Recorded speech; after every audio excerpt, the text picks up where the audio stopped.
Thank you so much. అరే బాబు మీరేంటారు ఇంత గొడవ చేస్తున్నారు?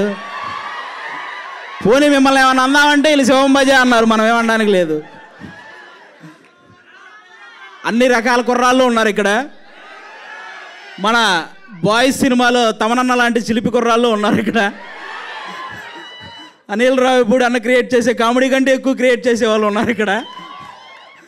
తమనన్న యాక్చువల్గా తెలుసు కదా డప్పులు ఎలా వాయిస్తారు వెనక మొత్తం ఆర్ఆర్ కొట్టేటప్పుడు, దానికంటే ఎక్కువ వాయిస్తున్నారు యాంకర్కి మీరు ఇందాటి నుంచి.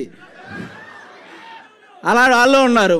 మన రాజుగారి గదిలో అశ్విన్ కంటే భయంకరమైన వాళ్ళు ఉన్నారు ఇంకా ఇక్కడ కుర్రాళ్ళు, తెలుస్తుంది మిమ్మల్ని అందరం చూస్తుంటే. సరే మీరంతా ఈ సినిమా చూడండి. ఈరోజు మాకు ఇక్కడికి ఎవరైతే ఈ సినిమాని గెస్ట్లుగా వచ్చారో, నాకు తెలిసి ఇండస్ట్రీలో ఏ చిన్న సినిమా అయినా పెద్ద సినిమా అయినా మనకి రీసెంట్ టైమ్స్లో ఎక్కడ చూసినా గెస్ట్లుగా వీళ్ళ ముగ్గురే కనపడుతున్నారు. మీరు గమనించారో లేదో?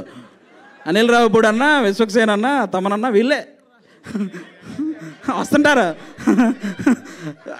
కాబట్టి ఒక పక్క బాక్స్ ఆఫీస్ బద్దలు కొట్టే డైరెక్టరు, ఇంకో పక్క బాక్సులు బద్దలు కొట్టే మ్యూజిక్ డైరెక్టరు, ఇంకో పక్క వాళ్ళిద్దరు కాంబినేషన్లో నేను ఎందుకు చేయకూడదు అనుకునే హీరో మన విశ్వక్సేన్ గారు అందరూ ఉన్నారు.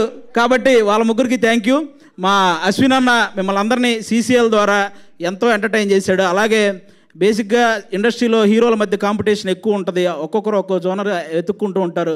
అలాగే అశ్విన్ అన్న కూడా తనకు ఒక జోనర్ క్రియేట్ చేసుకుని ఆయన చేస్తున్నాడు. కాబట్టి మీరందరూ ఆయన్ని ఎంకరేజ్ చేయాలని మనస్ఫూర్తిగా కోరుకుంటున్నాను. మా శివం బజే సినిమాలో కామెడీ థ్రిల్లే కాదు కామెడీ ఉంటుంది, అలాగే డివోషనల్ మూమెంట్స్ ఉంటాయి, అలాగే మీకు కావాల్సిన ఫైట్స్ అన్ని రకాలు ఉంటాయి అన్నమాట. ఈ సినిమా మీరు కంప్లీట్గా థియేటర్లో చూసి బయటకు వచ్చిన ప్రతి ఒక్కరూ ఒక మంచి సినిమా చూసామన్న ఫీల్తో బయటకు వస్తారు. మీ టికెట్ ఖచ్చితంగా ఈ సినిమా న్యాయం చేస్తుంది. Thank you so much.